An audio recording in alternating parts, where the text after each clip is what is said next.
Assalamualaikum warahmatullahi wabarakatuh. Saya Fasan Fatazari ingin menjelaskan tentang sejarah air.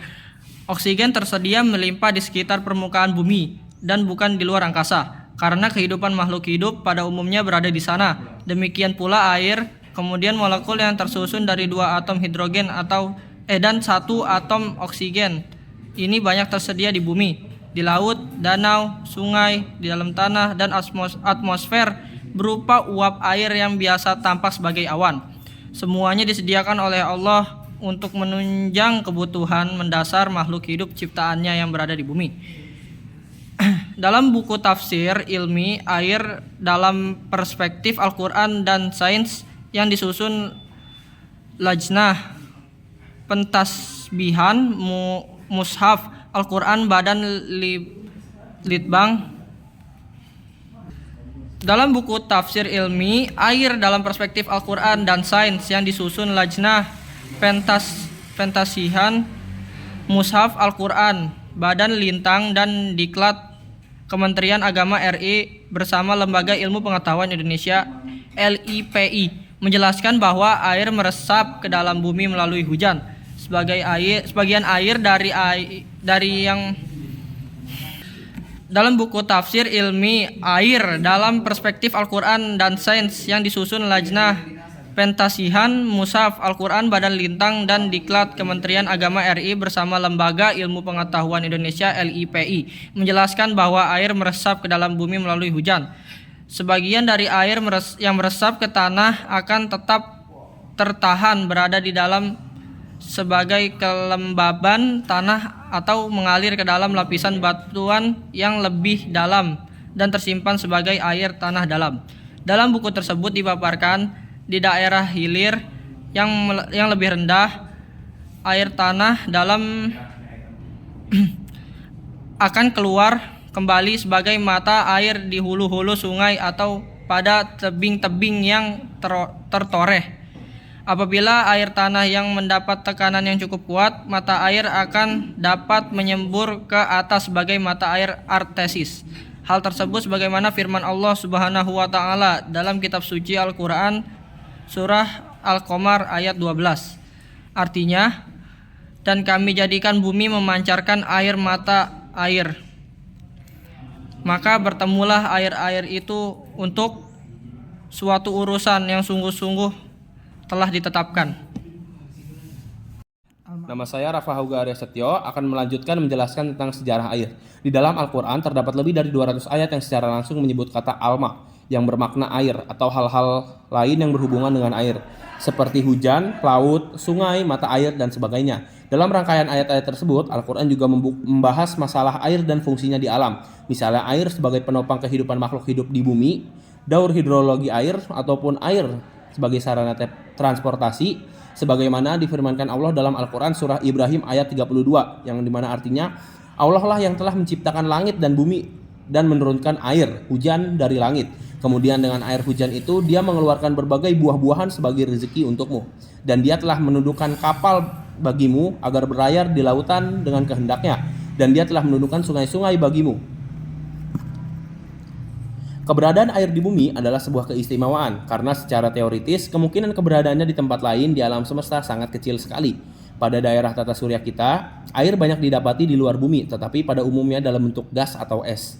Sedangkan dalam bentuknya yang cair, praktis hanya dijumpai di bumi. Jarak antara bumi dengan matahari yang sedemikian rupa menjadikan molekul-molekul air di bumi sebagian besar selalu tersedia dalam fase cair.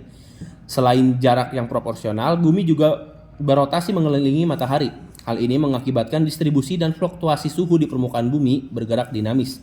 Dengan demikian, bumi memiliki fase air yang komplit, yaitu fase cair, fase padat, dan fase gas. Sehingga bumi menjadi tempat yang layak bagi makhluk hidup. Inilah sebabnya mengapa Allah menempatkan manusia di planet bumi, bukan di planet lainnya. Karena di planet ini Allah telah menyediakan sarana-sarana penopang kehidupan mereka. Salah satunya adalah air. Dalam surah Al-A'raf ayat 10, Allah menjelaskan, dan sungguh kami telah menempatkan kamu di bumi dan di sana kami sediakan sumber kehidupan untukmu. Tetapi sedikit sekali kamu bersyukur.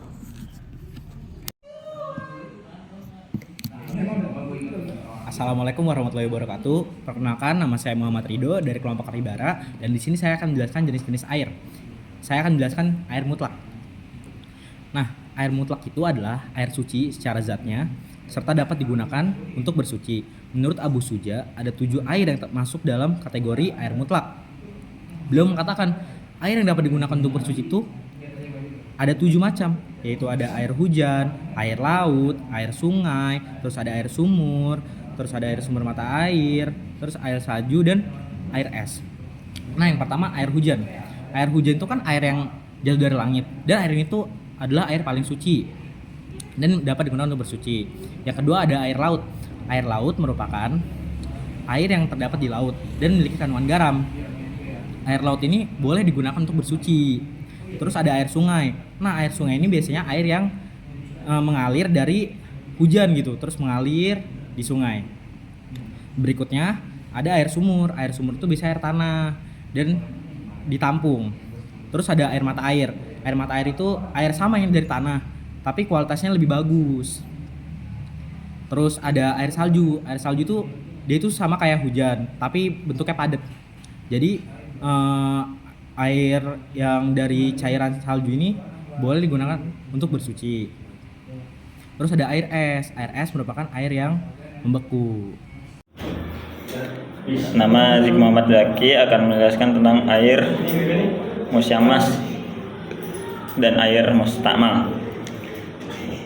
Air musyamas adalah air yang telah dipanaskan di bawah terik panas matahari dengan menggunakan wadah logam kecuali emas dan perak seperti besi dan baja. Jadi air musyamas ini air yang sudah terkena panas matahari secara langsung ya. Air ini suci secara materinya dan dapat digunakan untuk menghilangkan hadas dan najis. Namun dihukumi makruh dalam penggunaannya pada tubuh seperti untuk wudhu dan mandi. Sedangkan untuk mencuci pakaian, air ini dihukumi mubah. Jadi air ini jika digunakan untuk bersuci makruh ya. Yang kedua ada air mustamal. Air mustamal adalah air yang sudah digunakan untuk menghilangkan hadas atau najis, tatkala tidak berubah sifatnya dan tidak bertambah ukurannya setelah terpisah dari tempat yang dibasuh. Contohnya air bekas mandi atau wudhu. Terima kasih.